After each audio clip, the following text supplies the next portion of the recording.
নমস্কাৰ বন্ধুসকল, আসাম ফাৰ্মিং চেনেললৈ আপোনালোক সকলোকে স্বাগতম জনাইছোঁ। আৰু বন্ধুসকল চাওক, এতিয়া ৰাতি বৰ্তমান 12টা বজাৰ ওচৰা-ওচৰি হৈ গৈছে, 12টা বাজিব এতিয়া। আৰু মই ফাৰ্মত ব্ৰুডিং বনাই আছোঁ, যিহেতু অহাকালি মৰ্ণিং মোৰ ফাৰ্মলৈ পোৱালি আহিব, নতুনকৈ পোৱালি আহিব। আৰু পোৱালি অহাৰ আগতে মই এইখিনি ৰেডি কৰিব লাগিব। তো সেই গতিকে কৰি আছোঁ। এইফালে দেখিছে ওপৰৰ ফালে মই যিখিনি বস্তা লগাইছোঁ, ছাইডত লগাইছোঁ, দেখিছে। তো ইয়াৰ ভিতৰত মই গেছ ব্ৰুডাৰ লগাইছোঁ। আৰু গেছ ব্ৰুডাৰকেইটা এতিয়ালৈকে ফিটিং কৰা নাই ভালদৰে। এইখিনি অহাকালি ৰাতিপুৱা কৰিম আৰু লগাব লাগিব। এতিয়া পেপাৰ পৰা কাম কৰি আছোঁ। এইফালে এইটো এটা চেম্বাৰত পৰা হৈ গ'ল পেপাৰ, এইটো বাকী আছে, এইটোত পাৰিম এতিয়া।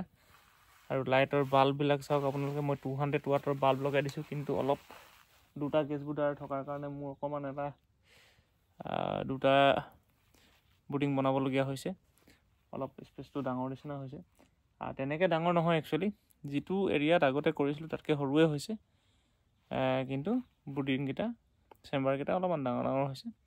আৰু দুটা ব্ৰুডাৰে এটা ব্ৰুডাৰ মানে সেই চেম্বাৰ মানে কভাৰ কৰিব। তো 1700মান পোৱালি আহিব, যিহেতু 1000 কেপাচিটি বুলি কয় এখন ব্ৰুডাৰে। তো এতিয়া ঠিকেই আছে। চাওঁ, এবাৰ ফাৰ্ষ্ট টাইম মানে মই 2খন ব্ৰুডাৰে কৰিম। তো কি হয় কি নহয় দেখাই থাকিম আপোনালোকৰ লগত।